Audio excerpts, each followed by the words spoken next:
তাফসীরের মধ্যে আছে, উলামায়ে কেরাম বলেন, বিশেষ করে ইমাম মালিক রাহমাতুল্লাহ আলাইহি ব্যাখ্যা করছেন, সব তাফসীরে আছে যে মানুষের উপরে দুইটা হক, একটা আল্লাহর হক, একটা বান্দার হক।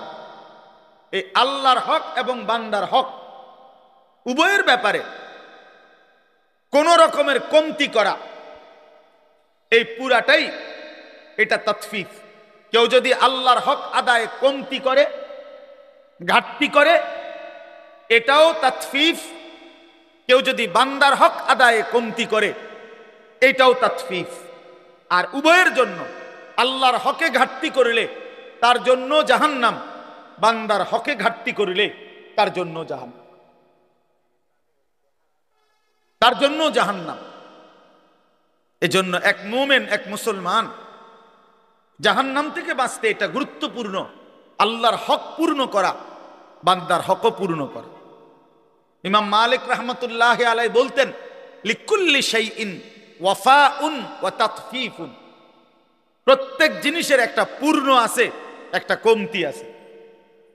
একটা হলো পূর্ণ করা, আর একটা হলো কমতি করা, ঘাটতি করা, তাতফিফ। অতএব আল্লাহর হক আদায়ও যদি কেউ তাতফিফ করে, মানে কমতি করে, তার জন্য জাহান্নাম। বান্দার হক আদায়ও যদি কেউ কমতি করে, তার জন্য জাহান্নাম। আল্লাহর হক অনেক, আমি শুধু একটা বুঝাইতে চাই। এক ওয়াজে আসলে পুরা দিন বুঝানো তো কঠিন, অল্প একটুই বুঝানো। তো আল্লাহর হকের মধ্যে একটা গুরুত্বপূর্ণ হক হলো নামাজ। কি বলেন? নামাজ আল্লাহর হক কিনা বলেন? এই নামাজের মধ্যে কমতি করা, ঘাটতি করা, যে বেনামাজি তার কথা না, সে কোনো আলোচ্য বিষয় না। বেনামাজি যারা নামাজ পড়ে না, ওই কোনো মানুষে না, পরে কোনো কেউ গণা তো ধরে না, কোরআনের দৃষ্টিতে ওই কোনো মানুষ না। রাসূলুল্লাহ সাল্লাল্লাহু আলাইহি সাল্লামের হাদিসের দৃষ্টিতে যার কপালে সেজদা নাই, ওই কোনো মানুষের বাচ্চা না, ওই জানোয়ার। এই জন্য ওরে কোনো হিসাব ধরে লাভ নেই। বেনামাজি ওই কোনো গণার মানুষ না। এই জন্য কোরআন শরীফে আছে, আল্লাহ বলছে ফজরের নামাজে আমার ফেরেশতা এবং আমার ইমানদার বান্দাদের সমাবেশ হয়। তার মানে বেনামাজিকে আল্লাহ তাআলা বান্দাই গণার ধরেন। ধুর, তুই পাগল, ফালতু কোথাকার বেটা, তুই 800 ভাত খাইতি, ভাত খাবে না। 800 দুনিয়ায় ঘুম যাইতি, যা ঘুম যা বেটা নাফরমান। 800 পেশাব পায়খানা ধরলে পেশাব পায়খানা করবি, খাইবি, ঘুমাইবি, যৌন চাহিদা পূরণ করবা, খালাস, এরই নাম জিন্দিগি। তো এ তো জানোয়ারের জিন্দিগি। এক জানোয়ারও গরু, ছাগল, কুকুর, বিড়ালও খায়, ঘুমায়, পেশাব পায়খানা করে, যৌন চাহিদা পূরণ করে। এই জন্য গরু, ছাগল, কুকুর, বিড়ালেরও বাচ্চা কাচ্চা হয়, হয় না? তাহলে বোঝা গেল তারও যৌন চাহিদা কি হয়? পূরণ হয়। তাহলে এই জন্য নামাজবিহীন জিন্দিগি মানুষের জিন্দিগি না, বেনামাজি মানুষ না। বেনামাজি চতুষ্পদ জন্তু, শুধু এ দুইটা ঠ্যাং কম, এতটুকুই তফাৎ। মূলত যার কপালে সেজদা নাই সে শয়তান, যার কপালে সেজদা নাই সে রাজিম, অভিশপ্ত। যার কপালে সেজদা নাই তার উপরে কিয়ামত পর্যন্ত আল্লাহর লানত। তিনটাই কোরআন শরীফ থেকে বলছে। আল্লাহ তাআলা ইবলিসকে তিনটা কথা বলছে, ইবলিস তুই আমারে সেজদা দিলি না, আজকের থেকে তুই শয়তান। এর আগে ইবলিসকে শয়তান বলতো না, এর আগে ইবলিস শয়তান ছিল না, সে মুআল্লিমুল মালাইকা ছিল, ফেরেশতাদের শিক্ষক। যেদিন থেকে সেজদা দেয় নাই সেদিন থেকে শয়তান। আল্লাহ বলছে ফাখরুজ ফা ইন্নাকা রাজিম, ইবলিস তুই আমারে সেজদা দিলি না, বের হ, তুই অভিশপ্ত, রাজিম। আউযু বিল্লাহি মিনাশ শাইতানির রাজিম। এ আল্লাহ বলছে যেদিন সেজদা দেয় নাই সেদিন থেকে আল্লাহ বলছে তুমি আজকের থেকে ফা ইন্নাকা রাজিম, তুমি অভিশপ্ত। আল্লাহ বলছে ওয়া ইন্না আলাইকাল লানাতা ইলা ইয়াউমিদ্দিন, ইবলিস তুই আমারে সেজদা দিলি না, আজকের থেকে নিয়ে কিয়ামত পর্যন্ত তোর উপরে আমি আল্লাহর লানত। এই জন্য সেজদাবিহীন নাফরমানের উপরে আল্লাহর লানত। কতক্ষণ? প্রতিদিন 2 ঘন্টা। কথা বলেন না? 24 ঘন্টা নাফরমান, তোর উপরে আল্লাহর লানত, তোর খোদার গজব তোর উপরে। ওই নাফরমান সুখ মিলবে না। বাতের থালায় সুখ না, সোফার খাট পালঙে সুখ মিলে না, দালান বিল্ডিং এ সুখ মিলে না, মোবাইলের ওই নর্তকীর ছবি আর নারীর ছবিতে সুখ নাই। কোন নাফরমান আল্লাহর নাফরমানি করে সুখ পায় না। বেঈমান কখনোই সুখ হয় না, কোন সুখ নেই। অতৃপ্ত, লোনা জলে তৃষ্ণা মেটে না। যে পানি লবণাক্ত, ওই পানিতে কোনোদিন তৃষ্ণা মেটে না। ঠিক গুনাহ কোনোদিন তৃপ্তি দেয় না। ওই দুশ্চরিত্র যুবককে জিজ্ঞেস করে দেখেন, কত লক্ষ নারী উলঙ্গ দেখলে তোমার তৃপ্তি হবে? সে বলতে পারবে না। সারা পৃথিবীর নারী ল্যাংটা উলঙ্গ করেও যাকে দেখাইলে তার শখ মিটবে না, সে আরো দেখতে চাইবে। কারণ গুনাহ কি দেয় না? তৃপ্তি। কিন্তু এক নারী হালাল স্ত্রী এক পুরুষের 60 বছর পার হয়ে যায়, এক পুরুষের 70 বছর পার হয়ে যায় একজন পবিত্র স্ত্রী দিয়ে। কারণ হালাল যে। এক গ্লাস পানিতে তৃপ্তি হয়ে যায় তৃষ্ণার্ত। এক সাগর মদ পান করিলেও এই মদখোর, নেশাখোর, গাঞ্জাখোর, ফুট্টাখোর, বাবাখোর, এই ডাইলখোর, হারামখোরের তৃপ্তি হয় না। এক সাগর মদও যদি খায় এই হারামখোরের কোনো তৃপ্তি নেই। কারণ গুনাহ কি দেয় না? তৃপ্তি। এটা একটা গুরুত্বপূর্ণ মূলনীতি, মনে রাখবে। লোনা জলে তৃষ্ণা মেটে না। কি কইছি কোন? ঠিক। গুনায় কি আসে না? তৃপ্তি আসে। তৃপ্তি আসে না। কোন নাফরমান, সুদখোর, এই কিস্তিখোর, হারামখোর, এগুলো একটাও সুখে নেই। দুনিয়া তারে রাক্ষসের মতো কামড়াইয়া খায়, তার সারাক্ষণ শুধু অস্থিরতাই থেকে যায়, থেকে যায়। দুনিয়া দুনিয়া। আল্লাহ বলে নাফরমানের পেট ভরবে না, মুখ ভরবে না। তার মুখ ভরবে না ইল্লা তুরাব, কবরের মাটি মারা পর্যন্ত, কবরের মাটি ফেলা পর্যন্ত তার মুখ ভরবে না। রাসূলুল্লাহ সাল্লাল্লাহু আলাইহি ওয়াসাল্লাম বলছে, গুনাহ তৃপ্তি দেয় না, হারাম তৃপ্তি দেয় না। প্রিয় বন্ধু আমার, নওজোয়ান সাথী আমার, এক ভাইও যদি বুঝে থাকো ভাইয়া, তো আমি তুমি একজনের জন্যই মনে করো বললাম। গুনাহ তৃপ্তি দেয় না। সারা রাত অশ্লীল উলঙ্গ ছবি, মোবাইলের এই নাচ গান, এটা কশ্চিন কালেও সুখ দিবে না। বেপর্দা নারী একটাও সুখে নাই। দেখেন বেডিরে জিগান যে আপনি যে সাজলেন, বাইর হইলেন, কতজন বেডই দেখলে আপনি তৃপ্তি হবে? আপনি একটা হিসাব দেন, সে বলতে পারবে না। এজন্য বেহায়া নারী তৃপ্তি পায় না, স্বস্তি পায় না। কোন গুনাহ আমি করি আর আপনি করেন, কোন গুনাহ কাউকে সুখ দেয়, গুনাহ কাউকে তৃপ্তি দেয় না। বাপ, এটা বোঝা উচিত। আল্লাহ আমাদেরকে বুঝার তৌফিক দান করেন। তাইলে বুঝাইতে চাইলাম, তাতফিফ, আল্লাহর হক, বান্দার হক, এক্ষেত্রে ঘাটতি করা, এটার জন্য জাহান্নাম। তাহলে নামাজের কথা বলতে গিয়ে বললাম, নামাজ যে পড়ে তার কথা বলছিলাম। বেনামাজি হিসাবে নাই, ওই ফালতুরে কোনো গণাতে ধরে না কেউ। ইসলাম তাকে কোনো মানুষে মনে করে বেনামাজি, ওটা খায় দায় ঘুমায়। কুলু ওয়া তামাত্তাউ কালিলান ইন্নাকুম মুজরিমুন। আল্লাহ বলে নাফরমান, ঠিক আছে, কিছু সময়ের জন্য দুনিয়া খাও, ভোগ করো, বাকি মনে রাখো তুমি কিন্তু পাপী। কথাবার্তা পরে হবে। ফিডা টাঙ্গাইয়া ফিটমু আমি আল্লাহ। তুমি কি মনে করছো? ফায়াউমা ইদিল্লা ইউআযযিবু আযাবাহু আহাদ ওয়ালা ইউসিকু ওয়াসাকাহু আহাদ। কোরআন শরীফে আছে নাফরমান, আল্লাহ বলে নাফরমান মনে রাখিস, হাসরের ময়দানে আমি তোকে যেই আযাব দেব এমন শাস্তি তোরে জীবনে কেউ দেয় নাই। এই আয়াতের অর্থ আপনি দেখে নিয়ে, ওয়ালা ইউসিকু ওয়াসাকাহু আহাদ। আল্লাহ বলছে নাফরমান তোকে এমন বাধা বাঁধবে, আমার ফেরেশতারা এমন শক্ত বাধা বেঈমান তোরে দুনিয়ার জীবনে কেউ বাঁধে নাই। তুই আমার কি ভাবছো বান্দা? তুমি আমারে মনে করছো রহমান, রাহিম, গফফার, গফুর, এগুলোই শুধু শুনছো না? আমি যে জব্বার, আমি যে কাহার, আমি যে আজিজ, আমি যে জুনতিকাম, এগুলো শুনো নাই? আমার যে আরো নাম আছে এটি শুনো নাই? আমি যে কঠিন শাস্তিদাতা, আমি যে চূড়ান্ত প্রতিশোধ গ্রহণকারী, আমি যে খুব দ্রুত হিসাবকারী, এগুলো শোনো নাই? আমি যে প্রবল প্রতাপান্বিত, এটা শোনো নাই?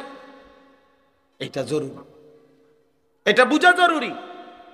মহান আল্লাহ পাক রব্বুল আলামিনের কথা। বান্দা তুমি ভুল কইরো না, দুনিয়া খাও, আমি বাধা দেব না। দুনিয়া আমি নাফরমান পাপী, আমি চতুষ্পদ জন্তু জানোয়ারকেও দুনিয়া খাইতে দেই। ভাইয়া একটু কদ্দুর আগায় বসেন, অল্প একটু, একটু আগায় বসেন, একটু ওই ছেলেরা বসুক, অল্প একটু কষ্ট করছেন আপনারা এতক্ষণ, এখন হেরা আইছে। আলহামদুলিল্লাহ, আল্লাহ সবাই কবুল করে। বা আসেন সবাই আগায় আসেন, তাকাইবেন না, আপনি আগাইলে হইতো আপনি কীর্তেন পিছন মনে করেন কেউ বসছেন, আপনার কইছি আর কি, আপনি আসেন, আগায় আসেন। মাশাআল্লাহ।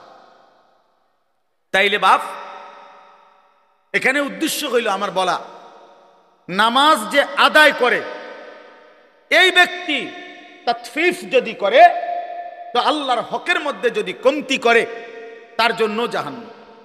তার মানে কি? তার মানে হলো তাফসিরে স্পষ্ট আছে, নামাজের মধ্যে যা কিছু করতে হয়, নামাজের তিলাওয়াত, নামাজের তাসবিহাত, নামাজের রুকু, নামাজের সেজদা, নামাজের তাশাহুদ, এগুলোর মধ্যেও যে কমতি করে, ঘাটতি, তা সেও মুতাফফিফ, তার জন্য জাহান্নাম। বুঝছেন নি আমার কথাটা? রুকু দেয় দিয়া একটু মাথা আলগি দিয়ে নিচের দিকে জায়গা, এমন ভদ্রলোক দেখছেন কোনোদিন? আমি দেখছি। সেজদা দেয় একটা দিয়া মাথাটা একটু আলগি দিয়ে আরেকটা মারে, দুইটা সেজদা। কার লগে বাটফারি করেন? সিটারি? কি ধরনের সেজদা দিলেন? মস্কারি করেন? হ্যাঁ, 4 রাকাত সুন্নত পড়ে ফেলছি, মনে 1 মিনিটও লাগছে না। কি মেশিন লাগাইলেন? কি মেশিন এটা? জাপানি মেশিন, চায়না তো সম্ভব না এত তাড়াতাড়ি পায়। কি মেশিন লাগাইল বলেন? আশ্চর্য। 100 দানার তসবি 1 মিনিটে শেষ, উড়ে এলাইল মেশিন। সুবহানাল্লাহ, আল্লাহ আকবার। এটা কি ফাজলামি এগুলো? এটা মস্কারি না? এটা তামাশা না? রাসূলুল্লাহ সাল্লাল্লাহু আলাইহি ওয়াসাল্লাম এভাবে তাসবিহ পড়তেন। আম্মা জান আয়েশা রাদিয়াল্লাহু তাআলা আনহা বলেন, রাত গভীরে নবী সাল্লাল্লাহু আলাইহি সাল্লাম এত লম্বা সেজদা দিতেন, মাঝে মাঝে আমি ভাবতাম নবী সাল্লাল্লাহু আলাইহি সাল্লামের ইন্তেকাল হলো কিনা সেজদা অবস্থায়।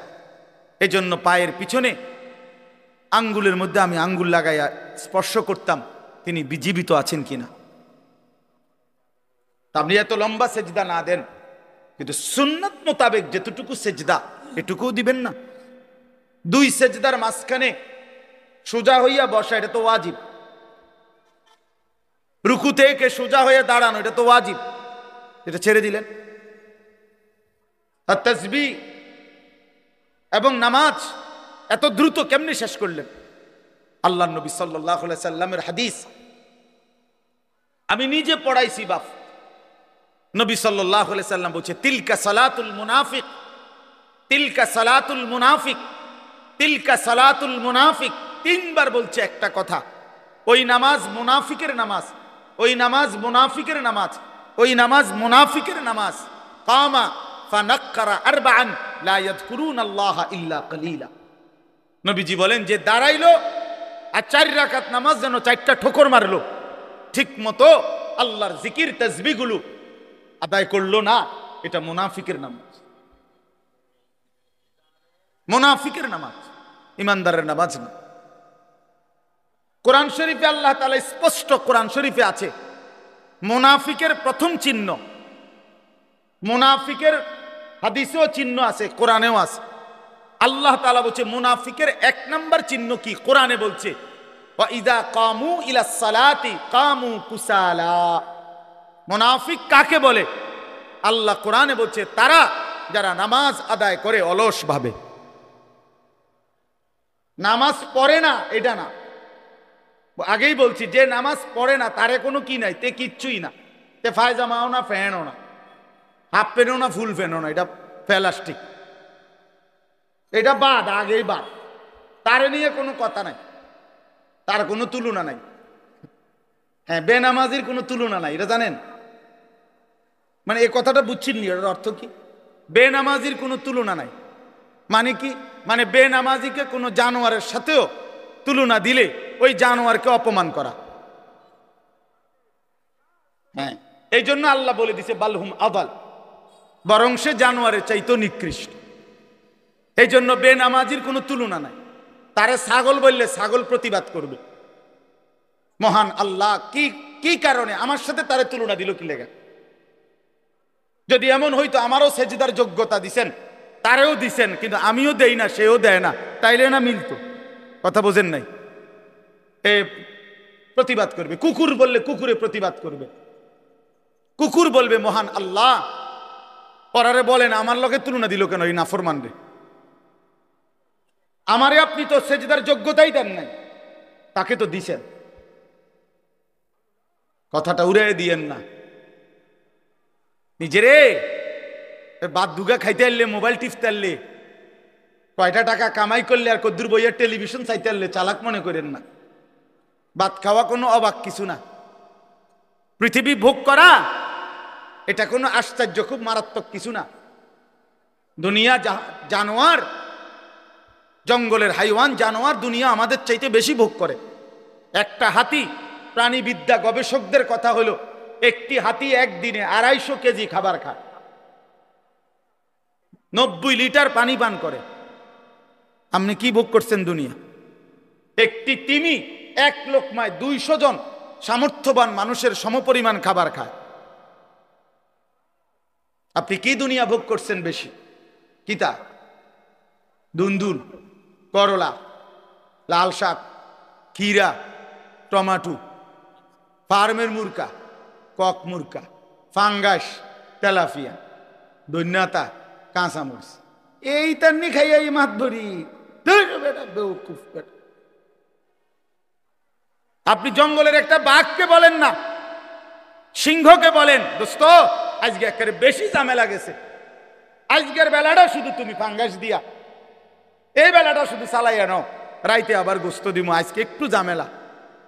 আপনি বলেন না, সিংহ একটা একটা টানা চটকনা দেবো বেটা, আমরা বংশে জীবনে কেউ ফাঙ্গাস খাইনি। আমরা তো প্রতিদিন গোস্ত ছাড়া কিছু লোকমা দেই না বেটা, খায় অন্য কিছু। তাইলে যে জানোয়ার পৃথিবী আমাদের চাইতে বেশি ভোগ করে, সেই সামান্য দুনিয়া ভোগ করে আল্লাহকে কেমনে ভুলে গেলেন? আখিরাতকে কেমনে ভুলে গেলেন? হায় মুসলমান, নামাজ কেমনে ভুলে গেলেন? ছেলেটা কোনোদিন নামাজ পড়ে না, মুসলমানের ঘরে ঘুমায়, উপযুক্ত ছেলে 14 বছর 16 বছরের, কোনোদিন ফজরের নামাজ পড়ে না। আপনি ভাবতেছেন তারে মানুষ বানাইতেছেন। কি মানুষ বানাইতেছেন মিয়া? কোন যুক্তিতে? এ তো অমানুষ হচ্ছে বেটা। বেনামাজি মানুষ হয় কেমনে আবার? বেহায়া মানুষ হয় কেমনে আবার? যে মেয়ে বেহায়া 8-7 কাপড় পরে নিজের রূপ আর যৌবন রাস্তায় প্রদর্শন করে, সে মানুষ হইল কেমনে? তো হাজারো লক্ষ বখাটে যুবকের ভোগের উপভোগের প্রদর্শনীর এক বস্তু হইছে, সে ইজ্জতওয়ালা, সম্ভ্রমওয়ালা, আত্মমর্যাদা সম্পন্ন নারী হইল কিভাবে? মানুষ বানায়, মানুষ বানায় শুধু রেজাল্টের কাগজ, A+-এর কাগজ, এইটার সার্টিফিকেট, এটাই শুধু মানুষ না মিয়া। আখলাককে মানুষ বলে, মানুষ সার্টিফিকেটকে বলে না, মানুষ আখলাককে বলে। আখলাক, জিন্দিগির নাম মানুষ, জীবনের নাম মানুষ, আখলাকের নাম মানুষ, চরিত্রের নাম মানুষ, হায়া লজ্জার নাম মানুষ, ইনসানিয়তের নাম মানুষ, আল্লাহকে চিনার নাম মানুষ, মালিকের গোলামি করার নাম মানুষ। এজন্য দোস্ত আমার, বন্ধু আমার, বলতেছিলাম নামাজের মধ্যে আদায়ের মধ্যেও যারা গাফলতি করে তাদের জন্য জাহান্নাম। তাইলে রুকু, সেজদা, সূরা কেরাত, দোয়া, কালাম, এই সমস্ত ক্ষেত্রে অবশ্যই অবশ্যই খেয়াল রাখতে হবে, ঠিক করতে হবে। আপনার সূরা কেরাত আজীবন অশুদ্ধ, আমনে নামাজ পড়েন, মানসে না কয় আমনে নামাজ পড়েন, আমনে না বলেন আমনে নামাজ পড়েন, আখিরাতের দৃষ্টিতে তো এই নামাজ হয় না। বুঝেন নাই আমার কথা? হবে না তো নামাজ। আপনি স্কুলে পড়ছেন দেখে আপনার অশুদ্ধ কোরআন, জি না, এটা এমন কোনো মূলনীতি নাই যে হুজুর আমি স্কুলে, আমরা জেনারেল শিক্ষিত, অতএব আমাদের সূরা কেরাত অশুদ্ধ হলেও চলবে। এই ফয়সালা কোথায়? এই রেজুলেশন হয়েছে কোন জায়গা? জাতিসংঘে। তাহলে এই সিদ্ধান্ত দিল কে? কোন ব্যক্তি জেনারেল শিক্ষিত হলে অথবা ছোটবেলায় পড়ালেখা করে নাই, মূর্খ মানুষ, তা আপনি কির মূর্খ? আপনি সরু সরে আনা লেখতারেন না, দুনিয়া চিনেন না কোনটা, বাতের থালাও চিনেন, রুটির থালাও চিনেন, মাছও চিনেন, গোশতও চিনেন, বেড়াও চিনেন, বেড়িও চিনেন, রাতও চিনেন, দিনও চিনেন, হাসিও চিনেন, কান্নাও চিনেন, বিএসও বোঝেন, সিএসও বোঝেন, আরএসও বোঝেন, খতিয়ানও বোঝেন, কোনান দিয়ে কারে ফেস লাগাইতে হবে এটাও বোঝেন, 14 গোষ্ঠীর সব বোঝেন, শুধু আখিরাত বোঝেন না। হ্যাঁ, কি বুঝাইতে চান আপনি? আখিরাত বোঝেন না, আপনি নামাজ বোঝেন না, আপনি আল্লাহর কোরআন বোঝেন না। কেন বুঝলেন না? আপনি বোঝেন না কোনটা? বাপ, হাত জোর করে অনুরোধ, দিন শিখতেই হবে আপনাকে। সবাই নিয়ম মাফিক মাদ্রাসার সবগুলো ক্লাস পড়া জরুরি না, কথা বোঝেন নাই, কিন্তু চলনসই আখিরাতে মুক্তি পাবেন এতটুকু দিন শিখা, এতটুকু সূরা কেরাত, দোয়া, কালাম, ওযু, নামাজ, হজ, যাকাত ঠিক করা, এটা জরুরি। এখানে খামখেয়ালি করলে তো আপনি ইউনিভার্সিটি পড়েন, কোনো আপত্তি নেই, একেবারে হিমালয় পর্বতের উচ্চতা পর্যন্ত যুবক, তোমার সার্টিফিকেট হোক, কোনো মানা নাই। তোমার সার্টিফিকেট পৃথিবীর সবচেয়ে বড় সার্টিফিকেট হোক, কোনো মানা নাই। তো আল্লাহর কোরআন পড়তে পারো না কেন? 16 বছরে মুসলমান সন্তান কিংবা বাপ, কারো মনে পড়লো না আল্লাহর কোরআনের কথা? কি নাফরমান ওই বাপ, কি নাফরমান ওই সন্তান, যে বাপেরও কোনোদিন মনে পড়লো না আমি সন্তান, আমার মুসলমান, 16টা বছর আমি এই সন্তানের পিছনে কত লক্ষ কোটি টাকা খরচ করলাম, অথচ আমার সন্তান আল্লাহর কোরআন পড়তে পারে না।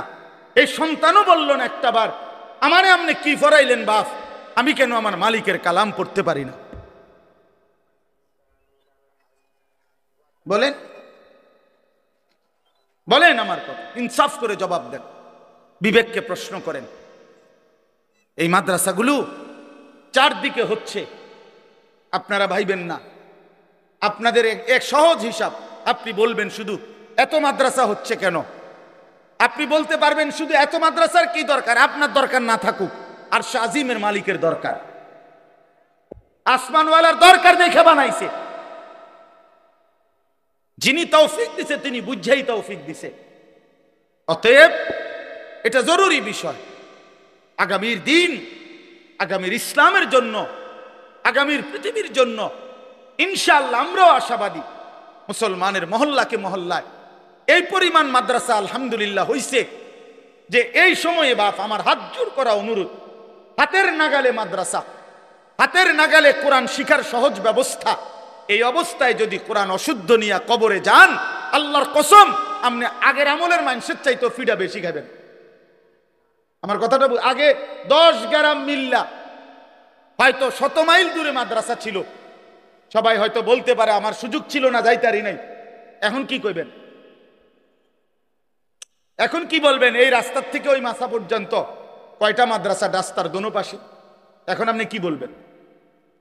এখন কোন যুক্তিতে এই 10 হাত পর্যন্ত গিয়েও 10টা সূরা ঠিক করতে পারলেন না?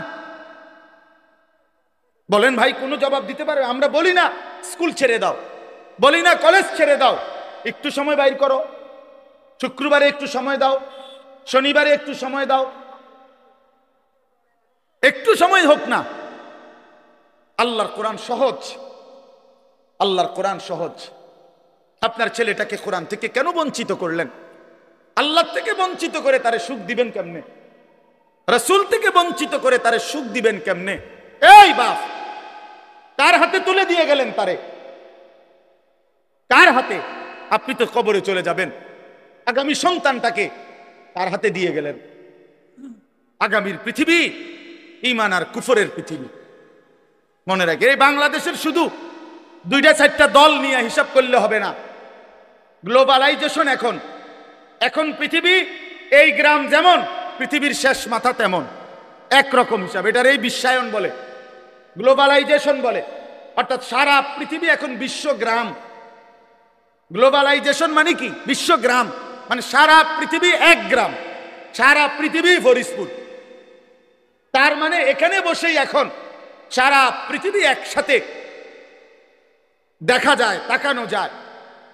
এই জন্য সারা পৃথিবীর সাথে মিলাইলে সারা পৃথিবীতে মজলুমের বিজয় হচ্ছে, সারা পৃথিবীতে ইমানদারের বিজয় হচ্ছে, সারা পৃথিবীতে জালেম হেরে যাচ্ছে।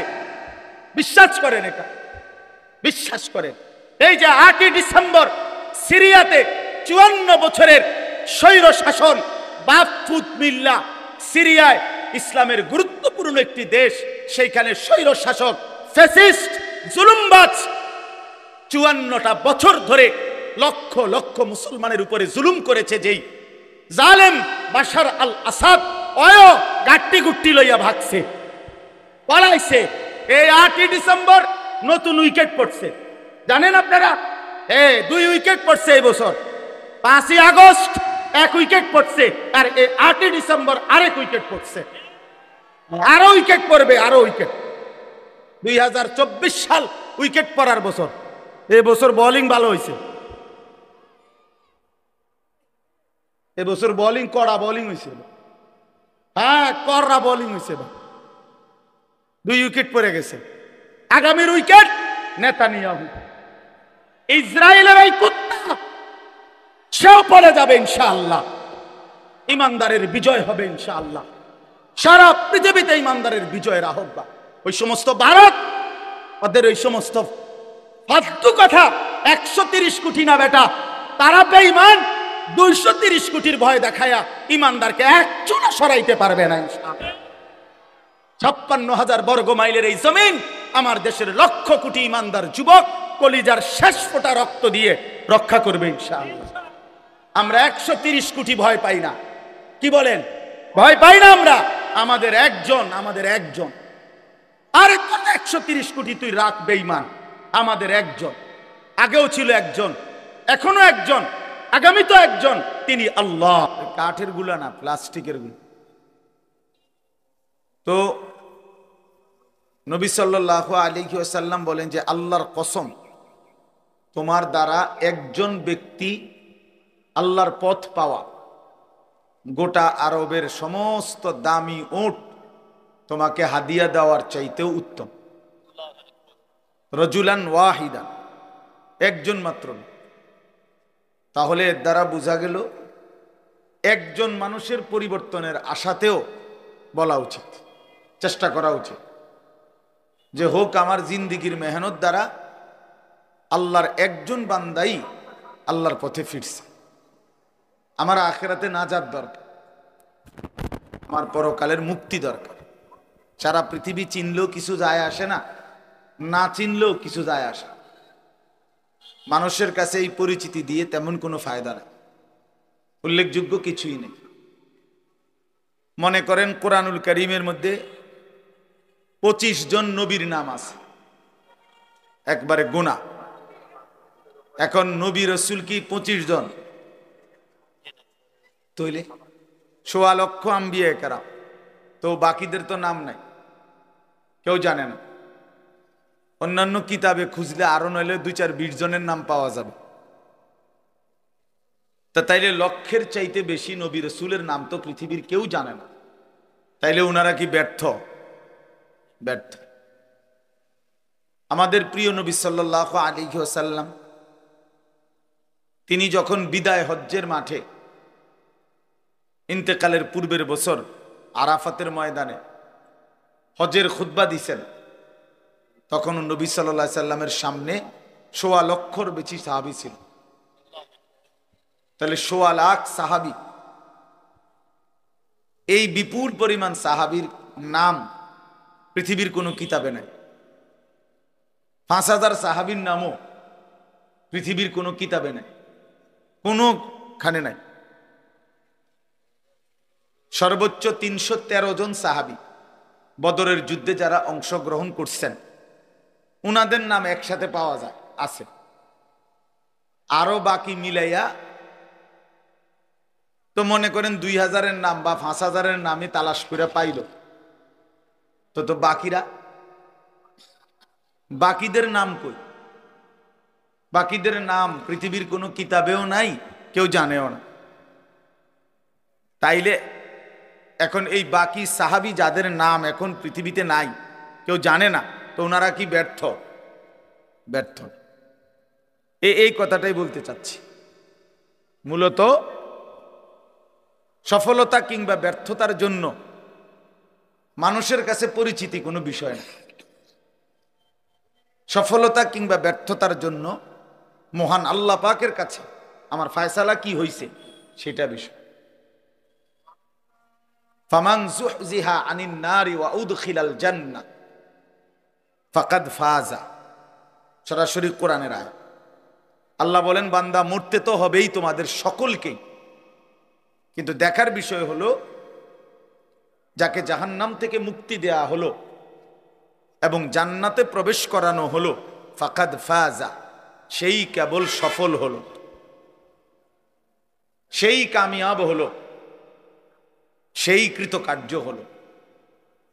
তাহলে কি বোঝা গেল? সফলতা জাহান্নাম থেকে মুক্তি পাওয়া, সফলতা জান্নাত পাওয়া, হ্যাঁ আল্লাহ তাআলার পক্ষ থেকে ঘোষণা হওয়া। এজন্য আজকে আমরা অনেকটাই এই গ্লোবালাইজেশন, বিশ্বায়নের এই যুগে, মোবাইলের এই যুগে খ্যাতির মোহ, পরিচিতির মোহ আমাদের মধ্যে খুব বেশি। একবারে সবাই মনে করে আমি একটা চুল কাটাইলাম, এটা সবাই দেখুক। আমি একটা সিবা প্যান্ট কিনলাম, এইটারে কয়েক আইটেমে মোবাইলের মধ্যে ছবি দিবে, সবাই দেখুক। বেউকুফ, তোর এটা কে দেখবে বেটা? এই সিবা প্যান্ট দেখার কি আছে? এটা তো আরো কত মানুষই পইরা রাখছে, না হের এটা হে দেখাইবে। মোটর সাইকেলের সামনে সাইডে কাইত হইয়া, সিট হইয়া, ঠেঙ্গালগি দিয়া বিভিন্ন মডেলে তার দরকার মানুষের কাছে পরিচিতি, ও যে কোনো আইটেমে হোক। এবার প্যান্ট ফইরা হোক আর প্যান্ট খুললে হোক, মানুষে চিনলে হইছে। মানুষ চিনছে কিনা, আমারে পরিচিতি হলো কিনা, এটা হলো বিষয়। এই যে খ্যাতির, পরিচিতির মোহ, আকর্ষণ, এটা আমাদেরকে বরবাদ করে দিচ্ছে, আমাদেরকে শেষ করে দিচ্ছে। এই জন্য বাপ একজন হোক, একজনের জন্য আল্লাহর কথা দিল দিয়ে বলা উচিত। কেউ যদি 10,000 মানুষের সামনে বয়ান করে আর কেউ যদি 10 জনের সামনে বয়ান করে, মনে রাখতে হবে কোনোটাই সফলতা ব্যর্থতার মাপকাঠি না। 10,000 লোক হইলে সফল, 10 জন হইলে ব্যর্থ, এমন কথা কোরআন সুন্নাহর কোথাও নাই। ইসলামের মধ্যে সংখ্যাগরিষ্ঠতা হিসাব না, কোরআন সুন্নাহ সম্মত হওয়া এটা হিসাব। গণতান্ত্রিক পদ্ধতিতে সংখ্যাগরিষ্ঠতা হইল মূল বিষয়। 51 জন আপনার ভোট দিছে একজনকে, এবারে তারা অর্ধশিক্ষিত হোক, অথবা একেবারে অশিক্ষিত হোক, তো 50 জন বুদ্ধিমান বিবেকবান আরেকজনকে ভোট দিছে, তো এরপরেও 51 জনের ভোট যিনি পাইছেন উনি জিতছে। কারণ এখানে সংখ্যা বেশি, একজন বেশি, একজন বেশি। এখানে যোগ্যতা বিষয় না, এখানে মূল বিষয় হলো ভোট একটা বেশি। এইটা হলো এই গণতান্ত্রিক পদ্ধতির একটা ব্যর্থতা। এখানে উপযুক্ত ব্যক্তি নির্বাচনের সুযোগ কম, এখানে ভোট হিসাব, সংখ্যা হিসাব, গরিষ্ঠতা হিসাব। কিন্তু ইসলামের মধ্যে, কোরআন সুন্নাহর মধ্যে এইটা হিসাব না। এখানে সফলতা কিংবা ব্যর্থতার জন্য কোরআন সুন্নাহ, ঈমান, ইলম, আমল, তাকওয়া এটা জরুরি, এটাই জরুরি। হযরত বেলাল রাদিয়াল্লাহু তাআলা আনহু তিনি প্রচন্ড কালো ছিলেন, কিন্তু কোরআনুল কারীম আল্লাহ তাআলা বেলালকে বলছেন সবচেয়ে সম্মানিত আল্লাহর নিকট যে ব্যক্তি তার মধ্যে অন্যতম হযরত বেলাল, অথচ প্রচন্ড কালো। ইন্না আকরামাকুম ইনদাল্লাহি আতকাকুম, কোরআন শরীফের 26 পারায় সূরা হুজরাতের মধ্যে এটা আছে। আল্লাহ বলছেন আল্লাহর নিকট সবচেয়ে সম্মানিত ওই ব্যক্তি যে সবচেয়ে বড় মুত্তাকি, তাকওয়াবান, আল্লাহ ভীরু, গুনাহ থেকে পবিত্র থাকে, নেক আমলে অভ্যস্ত থাকে, তারই বলে মুত্তাকি। এক্ষেত্রে সবচেয়ে বড় মুত্তাকি যে সবচেয়ে বেশি আল্লাহ ভীরু, গুনাহ থেকে মুক্ত, আল্লাহর ইবাদতে অভ্যস্ত, সে আল্লাহর নিকট সবচেয়ে দামি। তাফসীরের মধ্যে আছে এই আয়াত নাজিল হয়েছে হযরত বেলালের প্রশংসা। হযরত বেলালের জন্য প্রথম সম্বোধন উনাকে করছেন আল্লাহ, যে বেলাল আমি আল্লাহর নিকট সবচেয়ে দামি। তাহলে কালো নিগ্রু মানুষ তাকওয়ার কারণে, ঈমানের কারণে আল্লাহর কাছে সবচেয়ে দামি। আর এই যে আবু লাহাব, নবী সাল্লাল্লাহু আলাইহি সাল্লামের চাচা, এই বেটার মূল নাম হলো আব্দুল উজ্জা।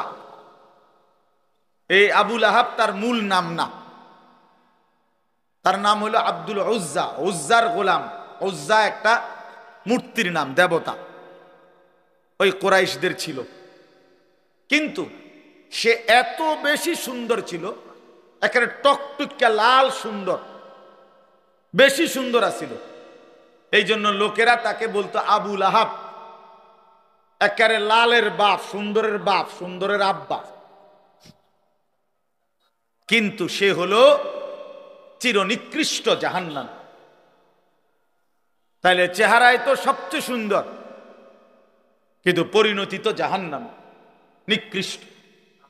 চেহারায় তো একদম কালো বেলাল, কিন্তু পরিণতি তো আল্লাহর কাছে সর্বোচ্চ দাম। তাইলে কি বোঝা গেল? এখানে বাহ্যিক এটা বিষয় না, ঈমান, ইলম, তাকওয়া এটা মূল বিষয়। তা আমার আপনাদের কাছে বলার উদ্দেশ্য হলো সব সময় এটা মনে রাখবে, আল্লাহর কথা, কোরআন সুন্নাহর কথার প্রতি মনোযোগী হবেন। তিনি যেই বলুক, আপনার মসজিদের ইমাম, ওনারে কেউ না চিনুক, শুধু আপনারা কয়েকজনে চিনেন, আলহামদুলিল্লাহ, ওনার কথাই মনোযোগ দিয়ে শোনেন। উনি মুরব্বী, বয়স্ক আলেম, তো ওনার কথাই মনোযোগ দিয়ে শোনেন। ওলামায়ে কেরাম তার পরিচিতি কম হোক, আপনি তার কথা শুনেন, আল্লাহর কথা, তাইলে বোঝা যাবে আপনি আসলে আল্লাহর কোরআনের প্রতি আগ্রহী। আর নাই তো উনারে এখন সবাই চিনে, উনি আইলে আমি যাম, উনি ওয়াজ করলে আমি শুনবো, তাইলে তো এটা ব্যক্তির মোহ হইল, নির্ধারিত ব্যক্তির মোহ হইল। আল্লাহর কোরআনের প্রতি আমি ফিরলাম কোথায়? এই জন্য এটা খেয়াল করা, নিজ মহল্লার ওলামায়ে কেরাম, নিজ মসজিদের ইমাম সাহেবের বয়ান, ওলামায়ে কেরামের প্রত্যেকের নসিহত দিল দিয়ে শোনা উচিত। 2 লাইনের কথার মধ্যেও হয়তো আমার জিন্দিগির বহুত বড় খোরাক আছে, সবক আছে। এক শব্দের মধ্যে ইসলামের ইতিহাসে আমরা কিতাবে পড়ছি এমন বহু ব্যক্তি ছিল যারা নবী সাল্লাল্লাহু আলাইহি সাল্লামের হাদিস এক লাইন শুই না অন্ধকার জীবন ছেড়ে আলোর পথে চলে আসছে। আল্লাহর কোরআনের একটি আয়াত শুনে এমন অসংখ্য মনীষীর জীবনে আছে যারা জীবন বদলায় ফেলছে, জীবন বদলায় ফেলছে। একজন বিখ্যাত মুহাদ্দিস আলেম ছিলেন মুহাম্মদ ইবনে মাসলামা আল কানাবি রাহমাতুল্লাহি আলাইহি, অনেক বড় মুহাদ্দিস। তো উনি বাজারের মধ্যে সন্ত্রাসী, বাজারে চাঁদাবাজি করতেন, উগ্র ছিল, বখাটে ছিলেন, বন্ধু বান্ধব নিয়ে নেশা করতেন, আড্ডা দিতেন এবং বাজারে উচ্ছৃঙ্খল আচরণ করতেন। একদিন ওই বাজারের পাশ দিয়ে একজন বড় মুহাদ্দিস আলেম যাইতেছিলেন, ইনি তারে টিটকারি কইরা বলছে, এই হুজুর খারান, চাই আপনি কি হাদিস জানেন বলেন দেখি, একটা হাদিস বলেন। তো এইটা বলাতে ওই আলেম ইমাম শুবা রাহমাতুল্লাহি আলাইহি উনি নিয়ত করলেন মনে মনে যে আল্লাহ, তোমার বান্দাকে দেখেই বোঝা যাইতেছে উচ্ছৃঙ্খল বখাটে, কিন্তু শুনতে তো চাইছে আপনার বন্ধুর হাদিস, টিটকারি করে একো মস্কারি করেই বলুক, হাদিস তো শুনতে চাইছে, আমি একটা হাদিস বলি, আপনি বরকত দিয়েন। এই কথা বলে বলছে, যুবক শোনো, নবী সাল্লাল্লাহু আলাইহি ওয়াসাল্লাম বলছেন, ইজা লাম তাস্তাহি ফাসনা মা শি'তা, যখন কারো লজ্জা নাই, শরম নাই, তো এবার তুমি যা ইচ্ছা তাই করো। যার হায়া নাই, যার শরম নাই, সে যা ইচ্ছা তাই করুক। নবী সাল্লাল্লাহু আলাইহি সাল্লাম বললেন, আমি জানি না, যা তোর যা মন চা তাই কর, যেহেতু তোমার কোনো লজ্জাই নাই, হায়াই নাই, শরমই নাই। এইটা রাসূলুল্লাহ সাল্লাল্লাহু আলাইহি ওয়াসাল্লামের হাদিস। এই কথা বলে তিনি চলে গেলেন। এই যুবক মুহাম্মদ ইবনে মাসলামা ওইখানেই বসে রইলেন। তো সাথের বন্ধুরা বললেন, ওস্তাদ উঠতেন না, চলেন। বলছে, না, তোমরা কি বুঝছো বন্ধু, এই হাদিস তো নবী সাল্লাল্লাহু আলাইহি সাল্লাম আমার জন্য বলছে, আমি তো লজ্জা নাই, শরম নাই, যার ফলে যা মন চায় তাই করি,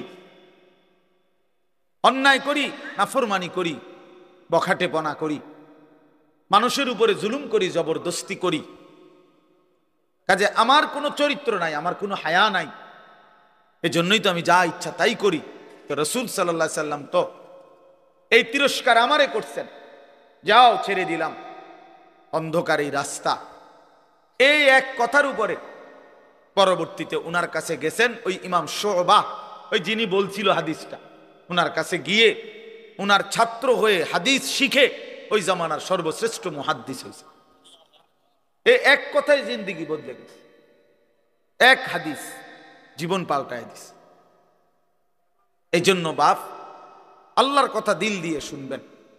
নিজ মহল্লার ইমাম সাহেব, ওলামায়ে কেরাম, প্রত্যেকের কথা দিল দিয়ে শুনবেন।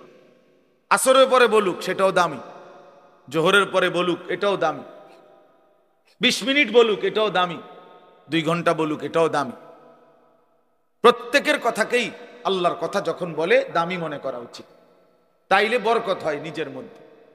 আর নাই তো শুধু ব্যক্তি বিশেষের মোহ হইলে এটার মধ্যে জিন্দেগি হয় না। আল্লাহ আমাদেরকে বুঝার তৌফিক দান করেন। মোবাইল যাদের হাতে আছে, দয়া করে এই হাতের মোবাইলটা নিয়ে ব্যস্ত না হইলে ভালো। এইটা নিয়ে আপনি রেকর্ড করলেও হাতে ধইরা কাম হইতো না, আপনার জীবনে সদর বদরেই যাবে। এই মোবাইলের ব্যস্ততা এটা দিলের মধ্যে সারাক্ষণ খসখস করে, সারাক্ষণ অন্তরের মধ্যে এই কথাই আসা যাওয়া করে যে মোবাইলে উঠতেছে কিনা, আওয়াজ ক্লিয়ার কিনা, রেকর্ড সুন্দর হচ্ছে কিনা, ইত্যাদি ইত্যাদি। ফলে আর আসলে এই বেচারা নিজের জন্য কিছুই বুঝে না। যেমন আছে অপদার্থ, এমন অপদার্থই থেকে যায়, বদলায় না। এজন্য 1 কোটি মোবাইলের ওয়াজের চাইতেও আল্লাহর কোনো বান্দার সরাসরি কথা শোনা 1000 কোটি গুণে বেশি উত্তম। এটাই সর্বযুগে পরীক্ষিত কথা। এটা তাজরিবা, অভিজ্ঞতা লব্ধ কথা যে জিন্দিগি বদলা সরাসরি সোহবতে, সরাসরি সান্নিধ্যে হক্কানি রব্বানি মুত্তাকি উলামায়ে কেরাম কোন আল্লাহওয়ালার কাছাকাছি সান্নিধ্যের বরকতে, তার নৈকট্য সংস্পর্শের বরকতে মানুষের জিন্দিগি বদলায়। এই জন্য প্রিয় ভাই, এই যারা যে কয়েকজনের হাতে মোবাইল, এগুলো নামায় ফেলেন, এমনি শুনেন, অল্প একটু কথা এমনি শুনলে বরকত হবে। আল্লাহ আমাদেরকে তৌফিক দান করেন। কোরআনুল কারীমের 30 নম্বর পারা, 83 নম্বর সূরা। এনে এসে বসেন, লাল রুমালওয়ালা, এখানে এসে বসেন। আচ্ছা, আপনার সুবিধা মনে হইলে আপনি তো বহুত বড় বুজুর্গ নিচে বয়ে গেছে, আল্লাহ কবুল করে নেন। 83 নম্বর সূরা কোরআনুল কারীমের 30 নম্বর পারা। সূরাটার নাম হলো তাতফিফ, মুতাফফিফিন, তাতফিফ এই সূরার নাম। 83 নম্বর সূরা, 30 নম্বর পারা। আমি এই সূরার 5টা আয়াত আপনাদের সামনে তেলাওয়াত করেছি। 22, 23, 24, 25,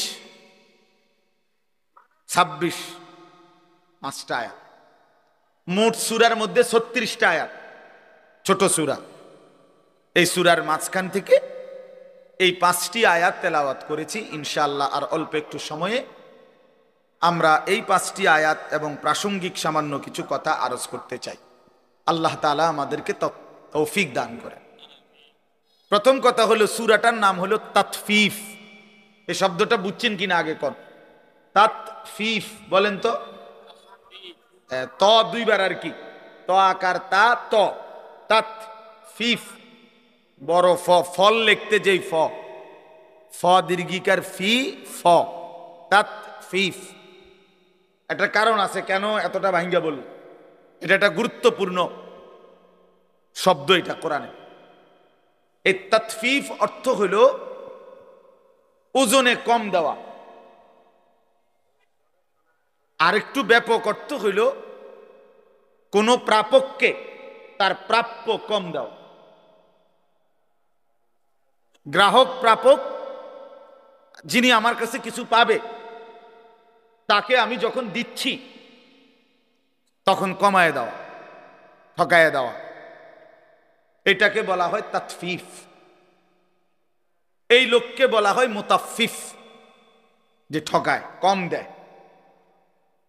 কোরআনুল কারীমের এই সূরার মধ্যে আল্লাহ তাআলা এই কথা স্পষ্ট প্রথম আয়াতে বলছেন, ওয়াইলুল লিল মুতাফফিফিন। এই প্রাপককে তার প্রাপ্য যে কম দেয়, ঠকায়, ওজনে কম দেয়, পরিমাপে কম দেয়, আল্লাহ বলেন তার জন্য জাহান্নাম, তার জন্য জাহান্নাম। আল্লাযীনা ইযা তালু আলান নাসি ইস্তাওফুন। এ আল্লাহ ব্যাখ্যা করে দিতেছে এই তাতফিফ বলতে কি, আল্লাহ নিজেই বুঝাই দিচ্ছে। যে এরা হচ্ছে সেই মানুষ যারা নিজেরা যখন নেয় পূর্ণ নেয়, ওয়া ইদা কালুহুম আও ওয়াজানুহুম ইউখসিরুন। কিন্তু অন্যকে যখন মাইপা দেয়, অন্যকে যখন দেয় তখন কমায় দেয়।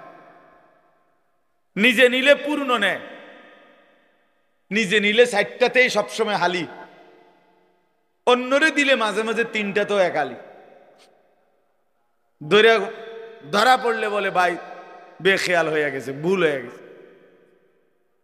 আমাদের গ্রাম অঞ্চলে বলে যে যদি বলেন বেখেয়ালে 5টা হয় না, না এত পাগল না, এত বেখেয়াল না, বুঝেন নাই? পাগল হইলেও এত পাগল না যে 5টায় এক হালি গণবো, না না 3টায় গণন যায়, কিন্তু কি হয় না 5টায় গণেন।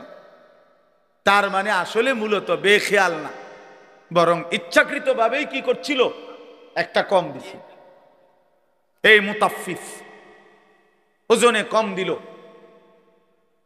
ইসলামের ইতিহাসে আপনারা এই কথাগুলো মনোযোগ দিয়ে শুনলে আমারও ভালো হবে, আপনাদেরও ভালো হবে। ইসলামের ইতিহাসে আল্লাহ তাআলা কতগুলো জাতিকে পৃথিবীর ইতিহাসে চূড়ান্ত আযাব দিয়ে একেবারে পুরা কওম, পুরা জাতি ধ্বংস করে দিছে।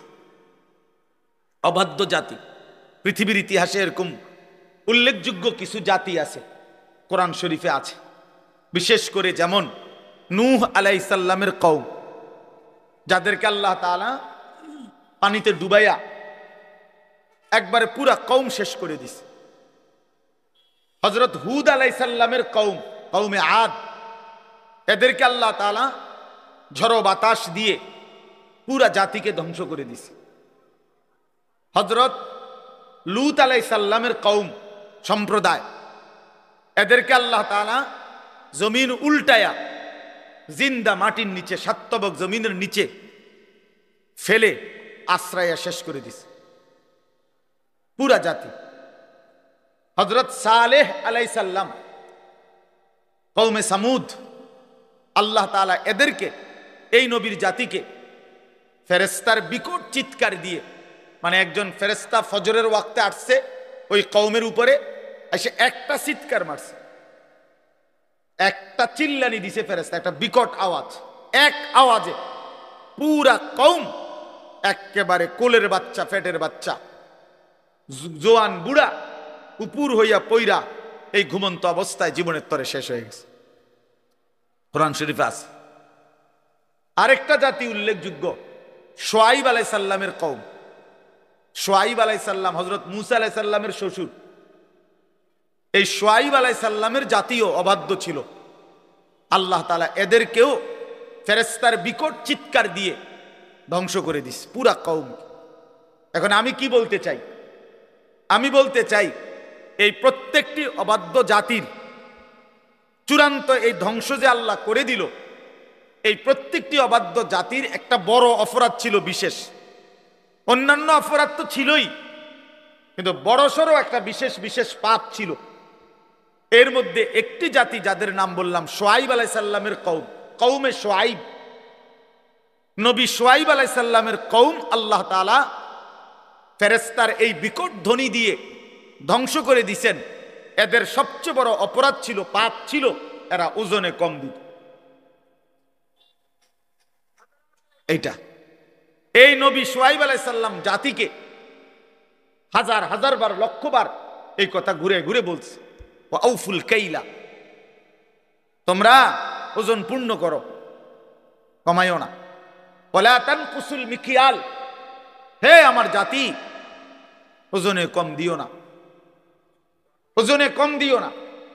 ইন্নী আখাফু আলাইকুম আযাবা ইয়াউমিন আযীম, আমি তোমাদের উপরে এক ভয়ঙ্কর ভয়ঙ্কর আযাবের ভয় পাচ্ছি, তোমাদেরকে আল্লাহ ধ্বংস করে দিবে। শেষ পর্যন্ত আল্লাহ ধ্বংস করে দিয়েছেন।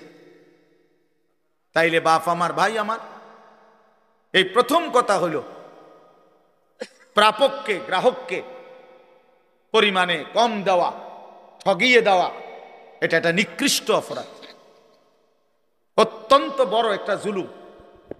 এর কারণে আল্লাহ তাআলা একটি অবাধ্য জাতিকে পুরা ধ্বংস করে দিয়েছে। অতএব এই মন্দ আখলাক আমাদের মধ্যে না থাকা, আমাদের মধ্যে না থাকা উচিত।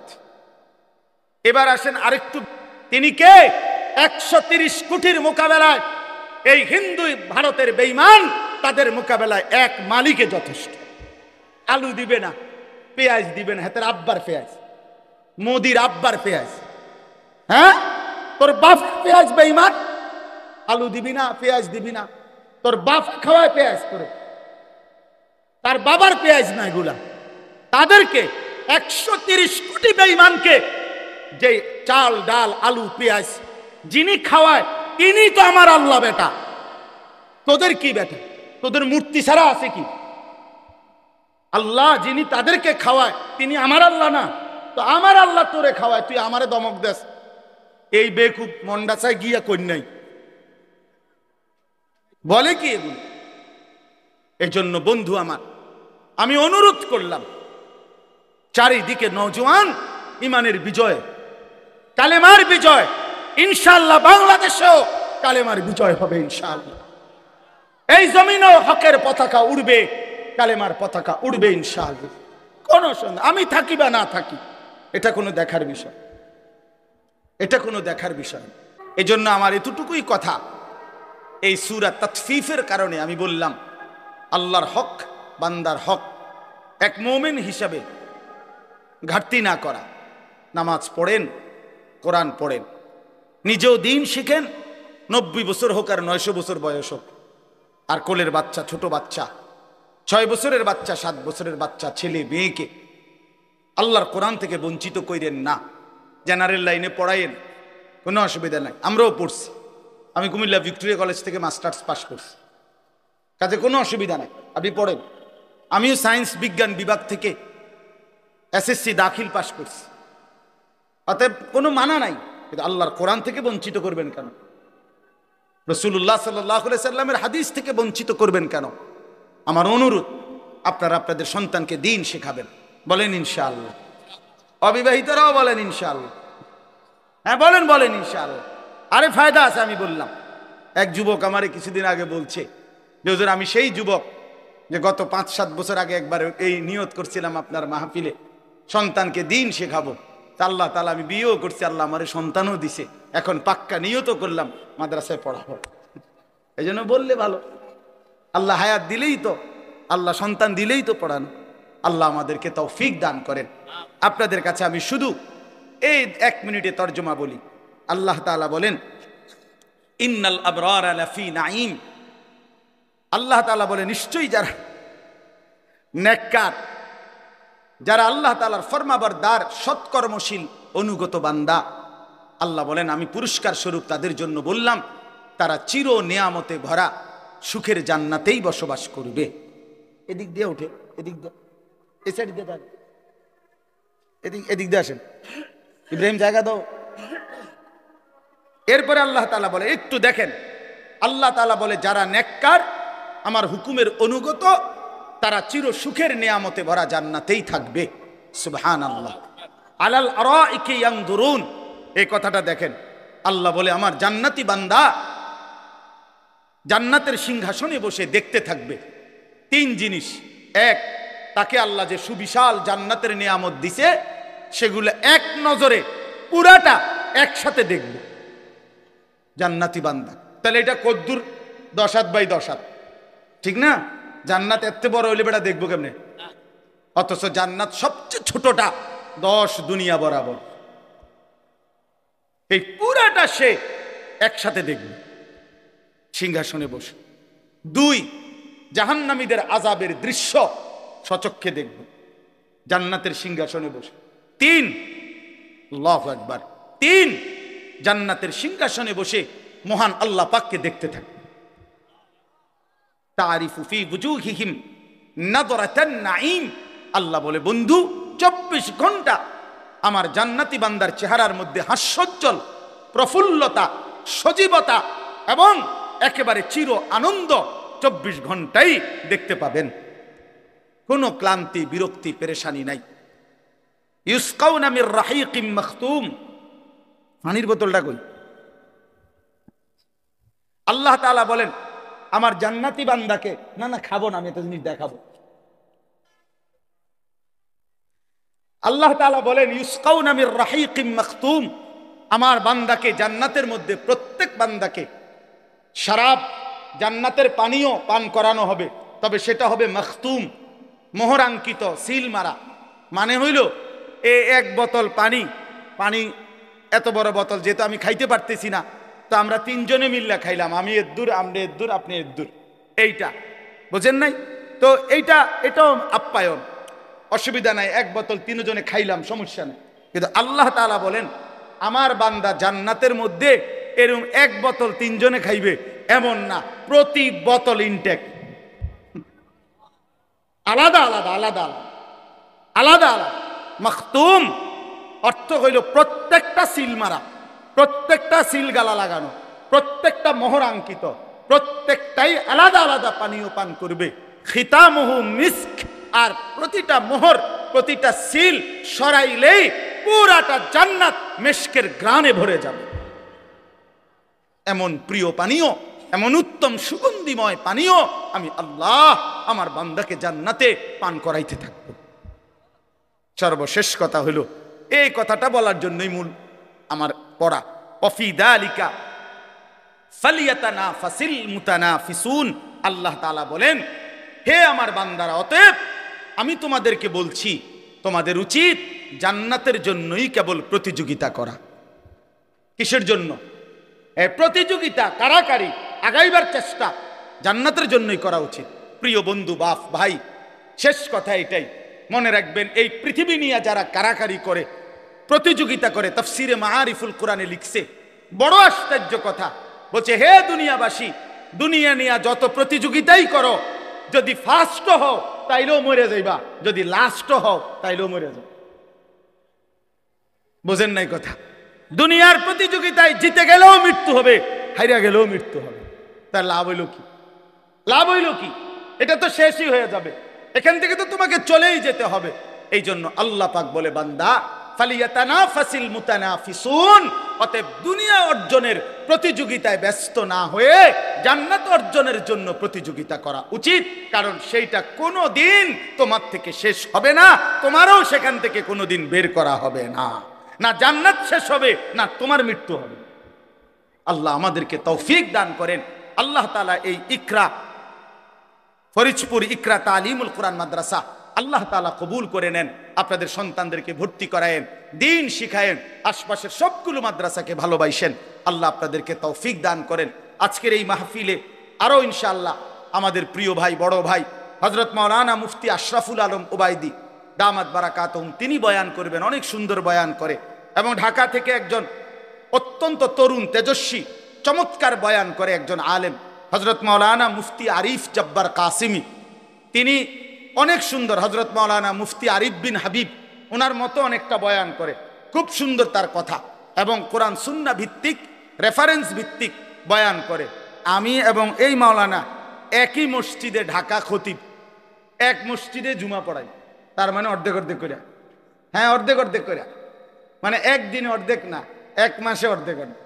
অর্থাৎ আমি 2 জুমা পড়াই ওই মসজিদে, এই মাওলানা সাহেবও 2 জুমা পড়ায়। প্রথম 2 জুমা এই মাওলানা পড়ায়, তৃতীয় এবং চতুর্থ জুমা আমি জুমা পড়াই। একই মসজিদের খতিব আমরা 2 জন। আর আমি কুমিল্লা শাসনগাছার ওইখানে 2 জুমা পড়াই। এই হিসাবে ভাঙ্গা। তা আল্লাহ তাআলা মাওলানা সাহেব আসবেন, বয়ান করবেন, আপনারা নামাজের পরে আবার যথারীতি ওলামায়ে কেরামের নসিহত